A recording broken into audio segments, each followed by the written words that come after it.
like to start our evening together with a land acknowledgement. We are thankful to be welcome on these lands in friendship. The lands we are situated on are covered by the Williams Treaties and are the traditional territory of the Mississaugas, a branch of the Greater Anishinaabe Nation, including Algonquin, Ojibwe, Odawa, and Potawatomi. These lands remain home to many Indigenous nations and peoples. We acknowledge this land out of respect for the Indigenous nations who have cared for Turtle Island, also called North America, from before the arrival of settler peoples until this day. Most importantly, we acknowledge that the history of these lands has been tainted by poor treatment and a lack of friendship with the First Nations who call them home. This history is something we are all affected by because we are all treaty people in Canada. We all have a shared history to reflect on, and each of us is affected by this history in different ways. Our past defines our present, but if we move forward as friends and allies, then it does not have to define our future.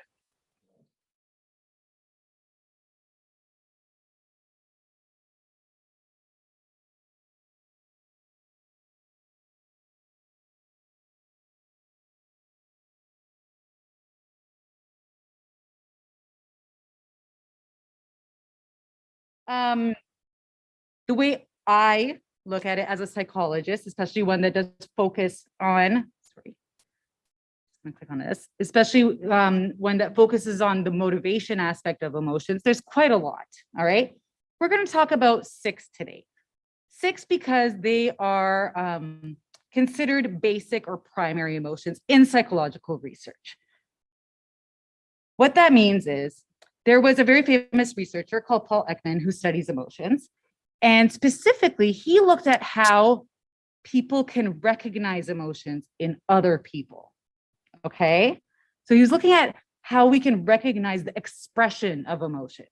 And what he found was there was 6 or 7 that are kind of universal. Doesn't matter what culture, country, race, anything that you are, you can recognize these emotions in everyone. Everyone sees it the same way. These basic or primary emotions also develop quite early in our lifetime. Babies, okay, can recognize and express these emotions. So these are the ones we're going to talk about. These are considered basic emotions, primary emotions, okay? Now, there are many more emotions that we, at least in psychology, do accept. There are some that are social, so things like embarrassment, that you need other people around in order to feel. There are some that are very considered cognitively complex, things like hope or gratitude, okay? These are all considered distinct emotions because they have distinct causes and distinct behaviors, okay? And that's what I really want to focus on today. So let's talk about these a little bit in a minute. So what are these functions? I keep saying, oh, there's functions to emotions. They serve a function. I keep using this term. What does that mean? Well, there's a lot of functions. Like emotions do things for us. They help us survive. That's why we still have them. Through our evolution, they're still around, right? For good reason. They serve a lot of functions. I'm going to touch on just a couple here today. One is expression, right? They're expressing what's going on with you. So you know what I'm feeling and what's going on with me through the expression of my emotions, right? You know what other people are feeling through the expression of their emotions. So it's very social. They also elicit behavior. If I'm crying, you're going to come and see what's wrong. You're going to comfort me. You're going to try to help me, right? I'm eliciting behavior from you through my emotions. I'm also going to probably elicit emotions through you, right? I'm going to make you feel something through my emotions. And that's going to be a back and forth. Emotions serve a very social function. Think of babies. How do babies communicate? Emotions, right? That's it. And if I walk by and I smile at you, you're going to smile back. I'm going to elicit something from you.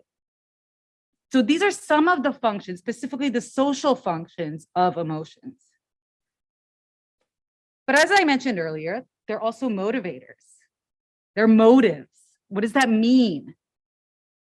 Well, a motivator is something that energizes, directs, and sustains behavior. And you're probably like, what are you talking about? Okay. When you feel hungry, right? Hunger. What is that doing? That feeling is telling your body, telling your brain, please go get me food. Okay. The more hungry you are, the more it's telling you, go get me food, make this happen. And it's telling you what to do, right? If you're touching this and all of a sudden you sense pain, that's your body telling you move. It's your body's way of telling you to do something. That's what a motivator is, or a motive. And emotions serve as motivators. And each emotion serves as a different motive for a different behavior, which is what makes them so important. So let's talk about those 6 emotions, what causes them, and what behaviors they each motivate. Okay, this is disgust, right? We all recognize, again, these are ones we can all recognize instantly in other people, okay? What makes you feel disgusted? What causes disgust? Anything, yes. Sure. Right, something smells rotten, something tastes bad. Okay, I'll give you some examples, and I apologize for this, but bodily waste, certain animals like cockroaches, these are all common things that make us feel really disgusted. Mutilated bodies, you with me, right? We all get it. Those things cause you to feel this unique sense of disgust. And in turn, that feeling makes you do what? Get away, repel, right? Leave, spit it out, okay? That feeling, that emotion of disgust is telling your body to do something unique to it. Fear, what causes fear? Danger, a threat, or perceived danger, or perceived threat, right? Sorry? Phobias. Oh, absolutely. Okay. Anything, a lot of things and common things that cause phobias are common things that cause fear in people. So something that causes fear makes you feel a certain way that we can easily identify as fear. And that fear makes us do something, right? It can make us freeze. It can make us protect ourselves. It can make us run away. Yes. Altitude, like height. Oh, absolutely. These are all common things. Yes. Snakes are, I think, the #1 fear-causing stimuli. Yeah, I know. There's a lot of things that cause these things, but they do so for a reason. The feeling of fear is telling you, do something about this situation. It's alerting you to what's happening around you. Okay, sadness, we don't like this. We do not like this at all. This is our most negative emotion and our most aversive emotion. We do not like to feel sad. And I think even more so, we don't like seeing other people feeling sad, right? We don't like this. This is part of why I'm forcing you to listen to it and talk about it, because we only want to be happy, right? But the reality is we can't always only be happy. So let's talk about it. So what causes sadness? Separation, loss, of failure. These are things that cause us to feel sad. And that feeling in turn causes us to do something about that, to repair a separation, to fix a failure. A lot of times, unfortunately, we can't repair it, we can't fix it, and we have to just sit with our feelings, right? But again, what I want you to get from this is that each of these emotions is telling us to do something important. They have a role. Anger. What causes anger? Any kind of obstacle or something that gets in our way. Whatever our goal is, if there's an obstacle or something that gets in your way, you're frustrated and you're angry, okay? What does that feeling make you do? Overcome the obstacle, okay? Anger is actually the most passionate emotion. It's also the most effective emotion. It gets the job done. If honed in properly, because it's also the most dangerous emotion, right? It can lead to aggression, it can lead to violence. Anger is a funny one, because again, it's very effective. It'll work. If you feel angry, you will fix whatever that obstacle, causing that obstacle, you will make it happen. But unfortunately, if not honed in, if out of control, like emotions can often be, then it can be problematic. But again, I want you to appreciate that it serves a function. We don't like people being angry, right? Anger and sadness, we don't like it. It's uncomfortable. We want people to stop. I think about like young kids, right? And like grandmas, they'll never let a young kid be angry or sad. Like, no, right? We don't want it, but it's telling us something really important. And we need to learn how to listen to our emotions. Oh yeah, anything that, any obstacle gets you riled up, huh? Interest is another one. Many people don't think of this as an emotion, and it's a slightly different one because it's the most prevalent emotion because it's constantly happening in our day-to-day functioning. And it's not so much that something causes interest as it redirects your interest. So you want to think of interest as what we're paying attention to, what we're continuing to learn about or process, okay? So it's more about how things are redirecting your interest. So right now you're all, I know, completely enthralled with everything I'm saying and fully paying attention to me because you're completely interested and you want to learn as much as you can, right? If for some reason you're not, you might get distracted by something over there. And now that's taking your interest because it's like an environmental novelty, all right? So interest gets redirected by something novel. And it does so, and it makes you feel this, oh, what's this? Which in turn makes you want to explore that more. That's the behavior associated with interest, right? I want to learn more. I want to seek it. I want to inquire about it. I want to get more information from it and spend more time with it. Now, here's the one everybody's here for, I know. Joy, happiness, right? This is it. This is the only one we really care about. So a little bit of interest, but that's it, right? What makes you feel happy? All sorts of stuff, right? And also some sort of desirable outcome, right? Something desirable. What happens when you feel happy? What does that feeling make you do? Well, it makes you do a lot of things, right? It makes you continue to strive towards your goals, right? You get an A on a test, what happens? You want to keep studying that material, right? That makes you happy. You want to keep going there, right? It makes you want to play. It makes you want to engage in social interactions. It actually facilitates social interactions when you're feeling happy. It's a soothing feeling. And it allows you to be creative. This is why we like it so much, right? Life just becomes better. So emotions serve a function. I know I've said this 100 times. Believe me, I've been practicing this talk, so it's been in my head 100, even more, okay?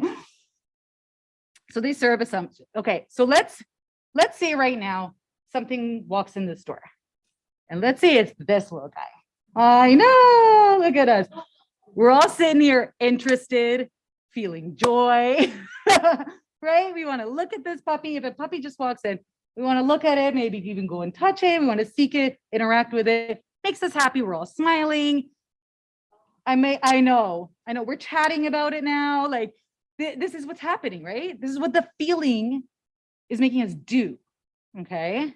And maybe I'll continue my talk though, right? Like we can redirect our attention a little bit and get back on task. Okay. But what if it was this that came in the door? I know, right? What if it was this that came in the door? Okay, we're all watching it, right? Like nobody's not looking at it. Maybe frozen, waiting to see what it does. All of our attention is on. I'm not talking anymore, right? Like in real life, if this is here, I'm not continuing my talk. We're gonna have to wait till this thing leaves, okay? Maybe we sort out a plan, or I don't, right? Like it's completely different behaviors are gonna happen depending on what that is and how it makes us feel. Okay. So emotions have this impact, obviously, on our behavior, but it's more than just, okay, I go get food and I eat. It's more than that. I'm going to give you guys a little story. Has anyone ever been to Unionville Main Street? Unionville Main Street. Okay. It's got little cafes and stuff. It's a great place. Got a lot of patios, fun in the summer. I've got the map for a reason, I promise. But what you're gonna see is there's no parking really on the street. The street's here with all like, the cafes and patios and stuff, but you have to park behind. So one time I was visiting home from doing my master's, and I was meeting my mom and my grandma and her friends, for coffee, as one does. And I had switched cars with my mom. So I had her car. So I'm going to do this one here so people can see. I parked somewhere. It was like when one of these parking lots, saw a spot, which is pretty rare if you've ever gone on a nice summer day, and parked. No big deal. Had coffee, came back. I come back, and on the driver's side window in black Sharpie is written, nice parking job, bleep and bleep and bleep. You blocked us in, you bleep, bleep and bleep in marker. Okay. Now, I was feeling things. Okay. This caused me to feel all sorts of things. I didn't know what was going on, what the note was referring to, but I look up and I look around and I realized there had been like construction going on here. So the construction people couldn't leave except through, I guess, where I had parked. Okay. Yeah, I know. So then I felt other things once I realized. But as I was looking to see what was going on, I see the guy who wrote the note. And it's clear it's the guy who wrote the note because he's literally walking towards me, angry, but like with a smile, like I've been waiting for you kind of thing. Yeah. So feeling things. Okay. Now, I'm also a psychology master's student. So I'm like, how I have like a little bit of time here to figure out what the best course of action is. So this guy comes very angry. And I am like, excuse me, did you write this on my car? And he's like, yeah, I did. And he's still walking, right? And so I say, oh my gosh, I am so sorry. I had no idea. Okay. Because I realized me getting angry, me being upset, that's not going to help me. Right. Like I get what I'm feeling. Okay. But sometimes what you're feeling isn't actually going to give you the best idea for what to do. And that's where you have to think like, okay, what's actually the best course of action here? So I apologize. Genuinely, it's my fault. I messed up. And when I do that, I just see the diffusion of emotion in this guy, completely diffuse his anger, which was rightful, right? And he says, okay, I get it. It's fine, whatever. And then I was like, by the way, any chance you know how to get this off the car? Because it's my mom's car, right? Like it's not even my car. And he's like, yeah. And he goes and gets a spray and a rag. And I was like, oh, thank you. And I go to like take it. And he's like, I'll do it. And he sprayed it and he cleaned it, you guys. So, okay, point of my stories. There's a lot of emotions going on here. And each emotion is causing a behavior. And each behavior is causing an emotion in somebody else. That's causing a behavior. That's causing an emotion. That's causing a behavior, okay? And that's how that entire thing went. He was angry, rightfully so. He behaved accordingly. Not the best idea, but also like it happened, okay? When I came back without anger, it diffused his anger. He was resolved. That's when he kind of felt bad for writing on my car. What did he do to fix that bad feeling? He cleaned the mess up. You get what I'm saying? All of that happened because of emotions. The emotions affected all that behavior. Emotions also affect the way we appraise a situation. What we're feeling is going to impact what we attend to, the perspective that we're taking, how we're like making sense of what's happening. I remember when I was pregnant with my daughter, my mom gave me some parenting advice. I'm sure she gave me a lot, but this is the one I remember, okay? But it was something along the lines of, your kid will do like the same thing different times, but how you see it is going to be depend on your mood. Like if you're in a bad mood, you're going to find everything they do annoying. If you are in a good mood, you're going to think it's really fun and playful. And that's so true as an emotion researcher, right?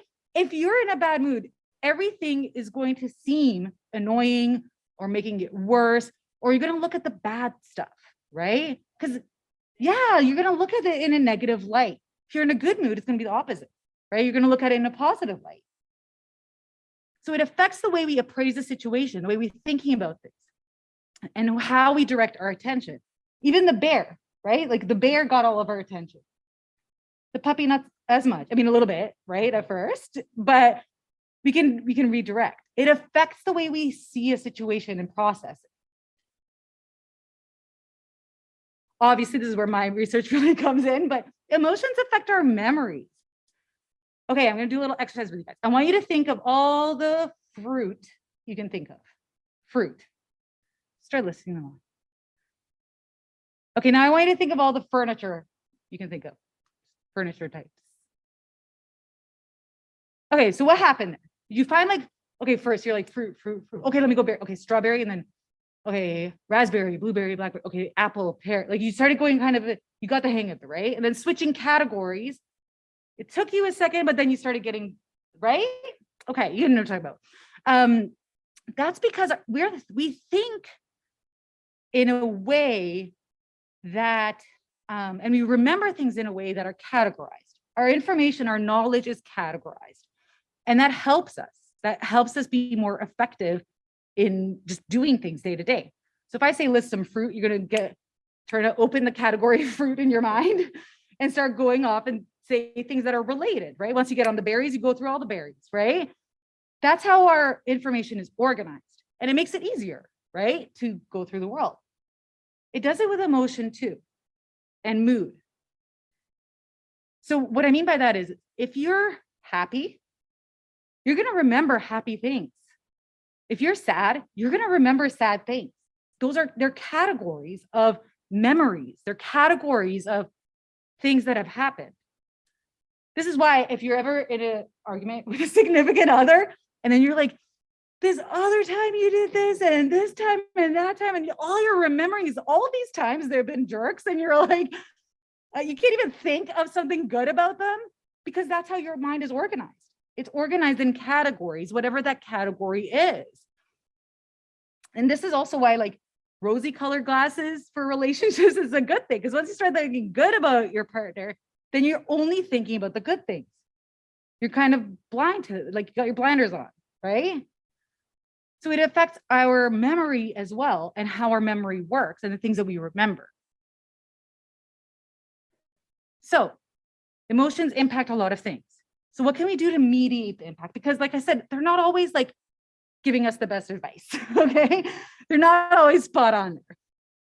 One thing I really believe in, this is kind of why what I'm trying to hit home here, is we need to listen to what our emotions are telling us. They're telling us something valuable. They're telling us something that will help us, okay? So listen to them, work with them, but don't succumb to them, right? They're not always the best piece of advice, okay? We are still human beings. We're higher level ordered people with frontal lobes, right? We can think and reason, but we can't ignore them either, okay? They're there for a reason, and we have to appreciate that. Focus on your goal. And this is what I mean, like, okay, this is what I'm feeling like I want to do, but it's not really going to help my situation, right? Is this reaction really going to get me what I want? This is something I actually work through with my daughter a lot. It's like, okay, you're upset. I get it. Those feelings are valid. Totally understand. But is a tantrum going to get you what you want? And yes, I do talk to her like this. Is a tantrum really going to get you what you want? Okay. No. All right. Deep breaths. Let's figure out a solution. Okay. This is what it's this balancing out. Okay. I'm listening to you, emotion, but also like I have to be realistic and say, like, is this really going to help me? Okay. And of course, emotion regulation. Emotion regulation is not suppressing emotions. It's not ignoring emotions. It's regulating them. It's listening to them and knowing how much you should listen to them. There are lots of emotion regulation techniques out there. Deep breaths, I do it all the time. This is one I use several times a day to regulate my emotions, okay? But, and again, there's a lot of things that you can do to calm yourself down, right? When you're feeling one of those negative emotions you don't want to feel, you can do things to calm yourself down. Now, this can happen at any point in like the situation causing the emotion, which causes a behavior process, all right? And a lot of it is going to be really dependent on how well you know yourself. Self-monitoring, self-knowledge, paying attention to what's causing my emotions. What is it that's making me feel like this? So one is situation selection. So you can choose to avoid situations that upset you, right? Sometimes that isn't possible, right? We might have to see that family member at Christmas time, or we might have to go to that class that we hate so much and take that test, right? Sometimes you have to take tests, even if they upset you. Got it. But you can modify the situation. And I'll give you some examples. So I do live with PTSD and from living in war as a child. And so loud sounds are instant fear inducing. And it's irrational in that I'm in a safe place. But the feeling is real. It lasts sometimes longer than I'd like it to. But what it's telling me to do is really not helpful. You get what I'm saying? Because it's not a real threat. So I try to avoid certain situations like fireworks. I try to avoid them. If I can't, I get earplugs, put those in. It helps me if I look at the fireworks so I can anticipate the sounds. Things like that, right? Doesn't always happen, right? Loud sounds happen. So you can't really affect or modify the situation in that respect. So you can shift your attention, what you're paying attention to in that moment. This is also like, if I don't get my sleep, I'm in a bad mood. Like I'm a cranky person who doesn't sleep. I know some people, if you don't eat right away at certain times, you get cranky. Know this about yourselves and tell yourself like, okay, is this really bothering me? Or am I just like being sensitive to it because I haven't slept well, right? This is things that you can do and shift your attention to saying like, okay, not a big deal. I'm just cranky. You can reappraise the situation.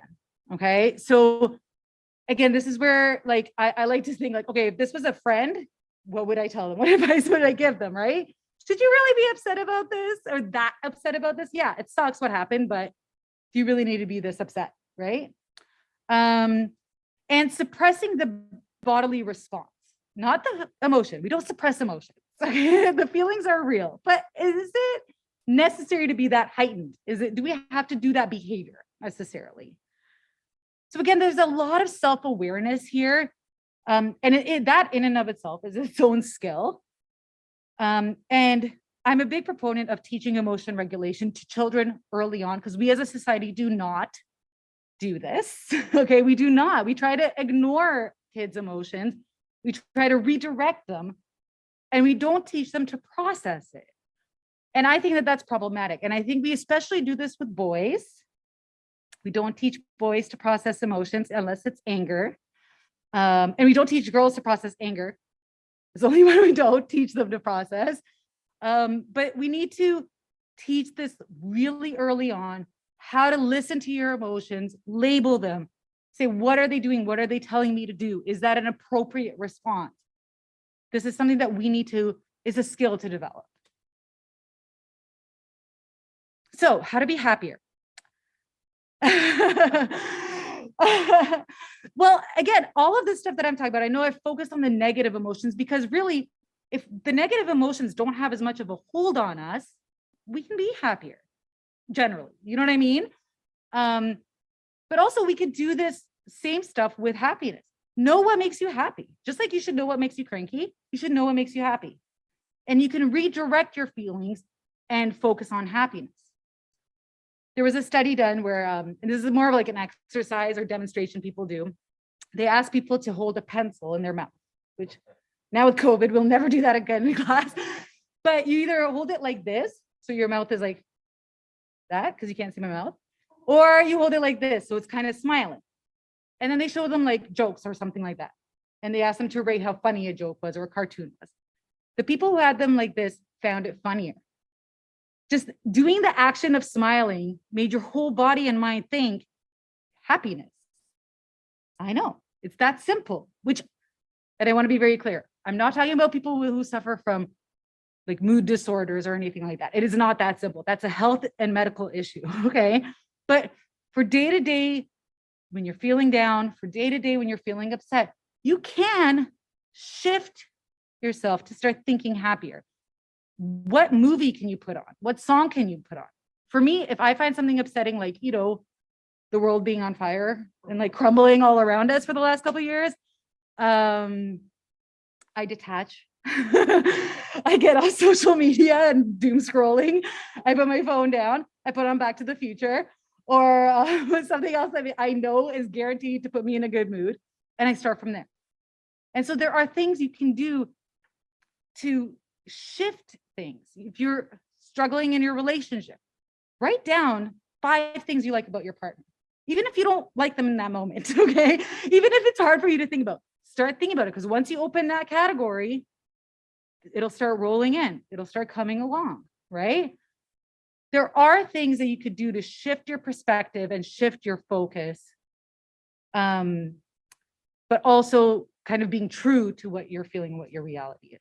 And that's the advice. If somebody was like, hey, how can I be happier? I would say all of this, because I think it's both managing the negative stuff, but also like understanding how emotions affect our thoughts so we can use our thoughts to focus and reappraise in a positive, happy light. So thank you. That's all I wanted to say. I hope that was informative. Thank you.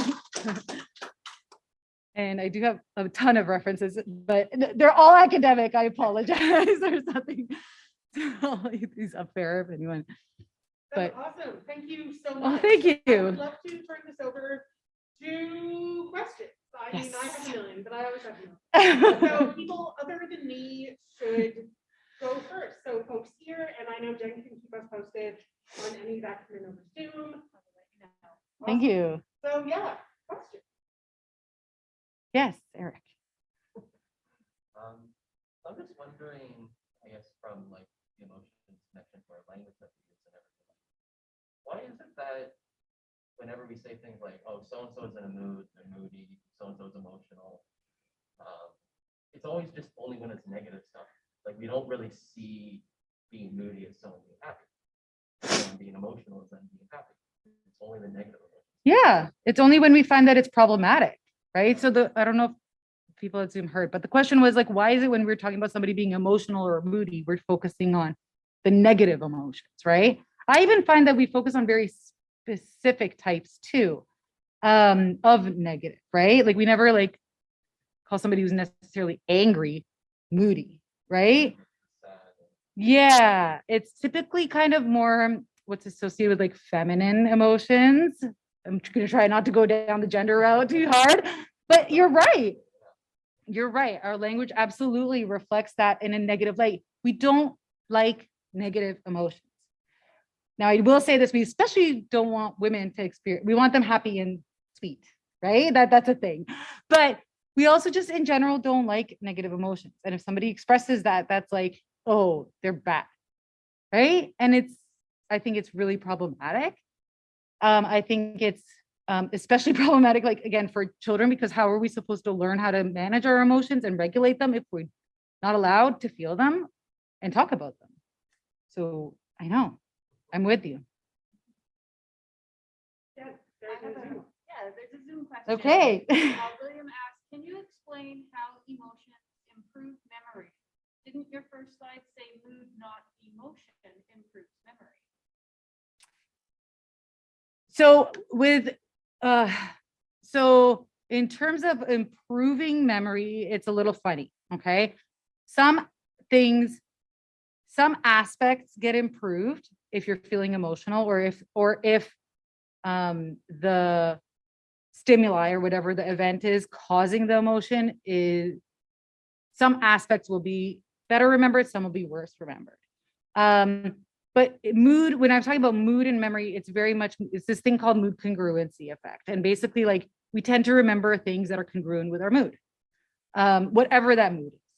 Now, emotions, which are more the short-lived stuff, can impact memory. So a lot of the research I do is about how like negatively arousing information can enhance memory for like some details, like central necessary details, but then it hinders memory for peripheral details. So it's got a really funny relationship with memory.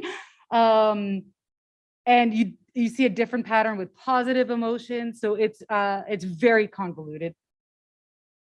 I recommend taking some of my classes. I'll go on and on. I will. I promise. I don't know if I answered William's question, but yeah. There's another question on Zoom. Okay.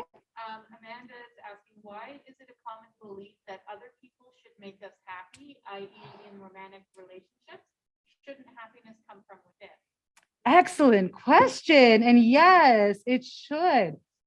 So we are in full control of our emotions. Again, I'm not talking about mood disorders. That's a different scenario. Okay. But what we're feeling and how we're behaving, we are in control. Now, that being said, a lot of things can trigger emotions and they're valid emotions and we can't stop the feeling necessarily, but what we do with that feeling, we can control. That being said, yeah, you shouldn't be seeking, I agree with you, Amanda, like we should not be seeking happiness from a partner necessarily. Now we shouldn't be with a partner who makes us feel bad though, right? Like we got to be careful that it's not on the abusive side or anything like that, but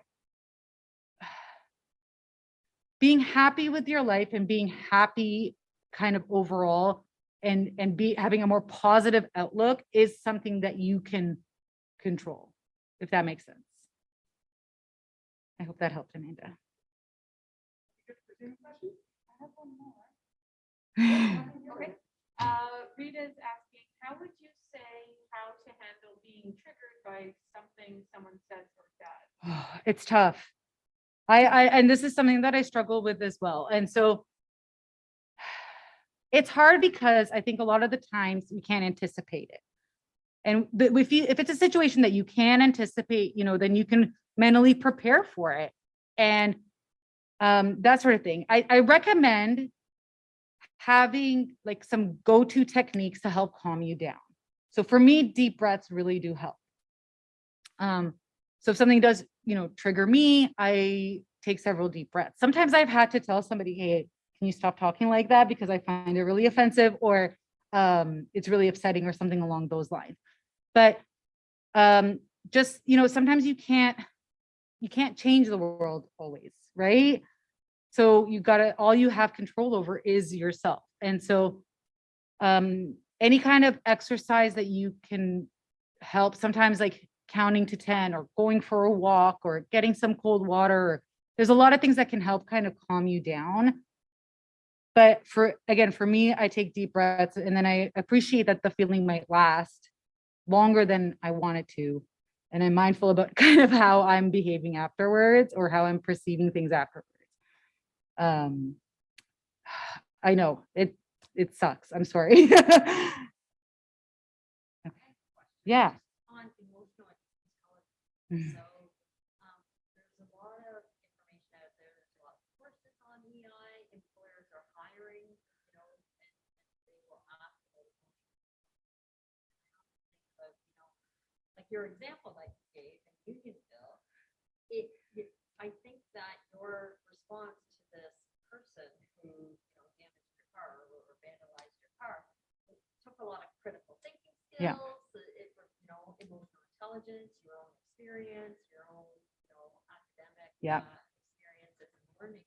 I'm just wondering about what your thoughts are in being taught emotional intelligence versus learning it through like experience or age or whatever. Like, do you think that taking courses on EI versus lived experience, like what I'm sure.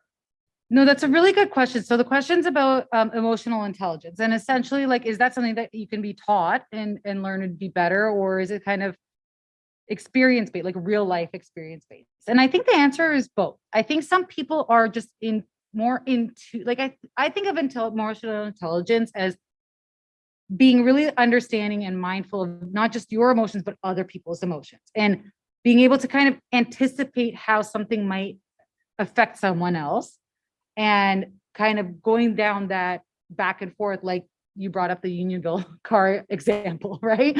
And I think I honestly think it's both. I do think some people are kind of more emotionally in tune to people. I think it can absolutely be taught.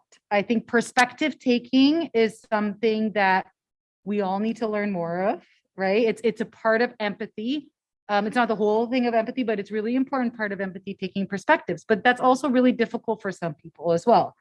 But I do believe that these are skills that need to be honed. We can all do better. And I think this is, like I said, something that we need to start teaching children right away, right?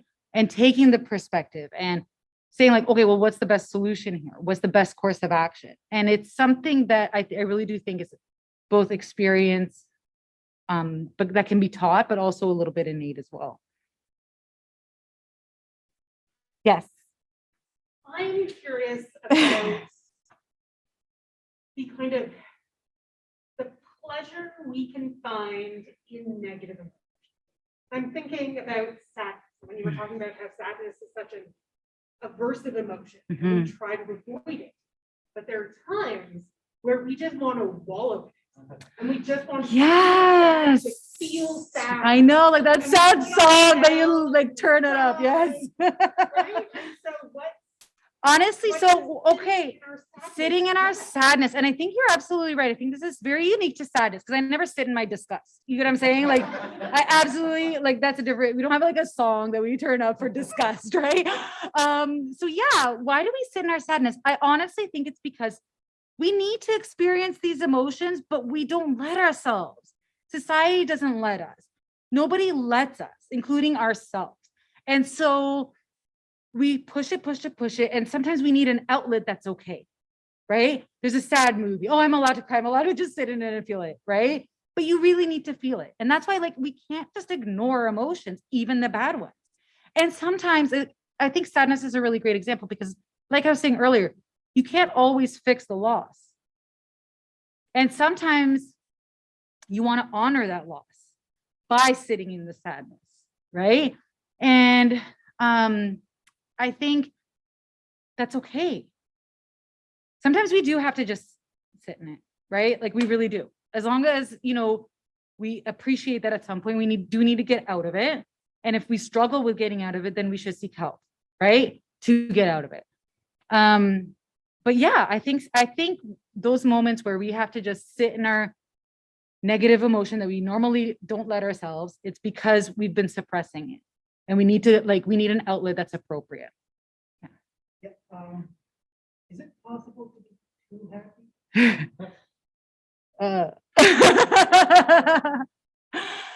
Can you be a little bit? So the question is, since people assume, is it possible to be too happy? What are you thinking? Can you elaborate a little bit more? Well, we seem to be dwelling on the fact that there are other negative emotions that we're trying to avoid. Therefore, by engaging in practices that will bring us happiness, more happiness, we're assuming that that's a higher order value in and of itself. So that logically leads to the question: can we have too much of a good thing? I'm just wondering what the research says.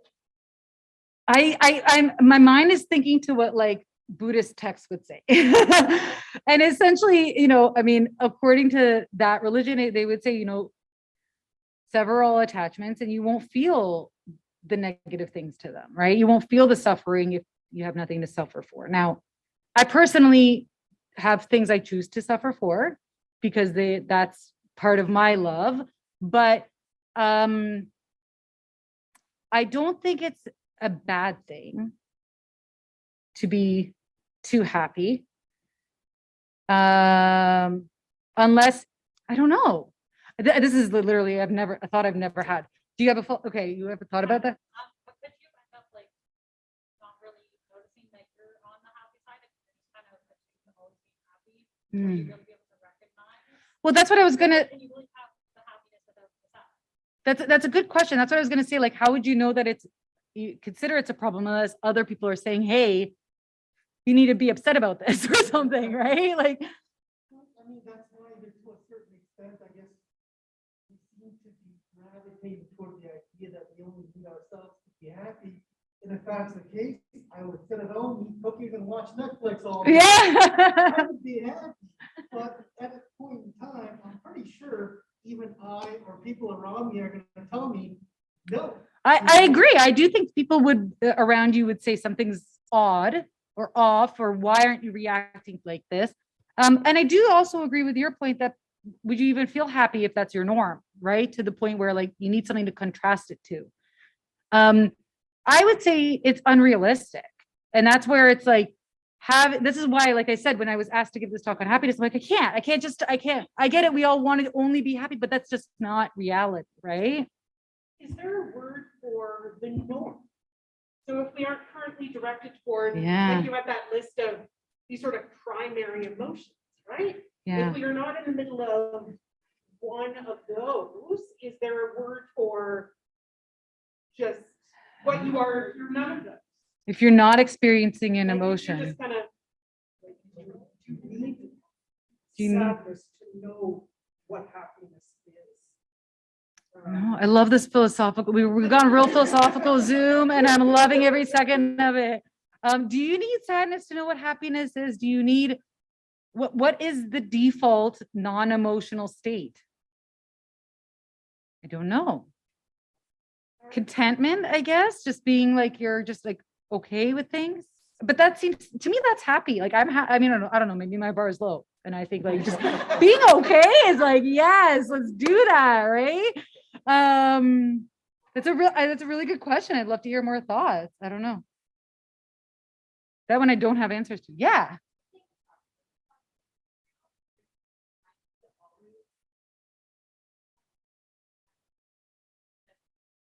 I think, okay, so the question is do you think toxic positivity is real? Like, can it be detrimental to always look at the positive things? I would say yes. And I'm saying this from a point of view of, I just went through and told you guys how adaptive emotions are. They help us survive for a reason. If we didn't feel all of these emotions, like we wouldn't be here as a species, right? So I'd say yes, because sometimes you need to throw up, or sometimes, if it's disgusting, like sometimes you need to run away. Sometimes you need to like hit the bear or something, right? Clearly I don't know what to do if a bear walks in the store. It's on you guys, okay? But sometimes you need to do these behaviors in order to survive, and focusing only on being toxically happy is not going to help you, right? Yeah. And I would just add that toxic happiness, that, like, for instance, you're at a funeral and somebody is silver lining, and so it's really Right. The social part of it is a you have to problem. kind of mirror the happiness to the Yeah. group and the context of the conversation too, because otherwise people are going to think you're really weird, right? Yeah. Being happy at a funeral is a problem. And it's not appropriate to the social context of the, of the event or conversation. Yeah. Or whatever, like funeral, like, it's like saying, oh, well, I think it's all, yeah. No, yeah, no. Yeah, people hate those. No, nobody nobody likes that. But that's the thing. I think, remember too how social emotions are and how interactive they are. So that's a great example. Being happy at a funeral, people are going to be offended and be like, I don't like you. Like, why are you doing this? Yeah. Did you have a?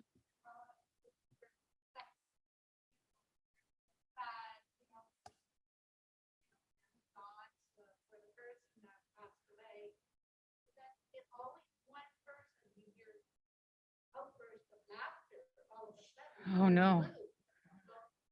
Everybody's looking at that person saying, what's so funny? You're in the wrong area. Yes. It's not a laughing zone. It's not a comedy show. Yeah. You're dead. And some people,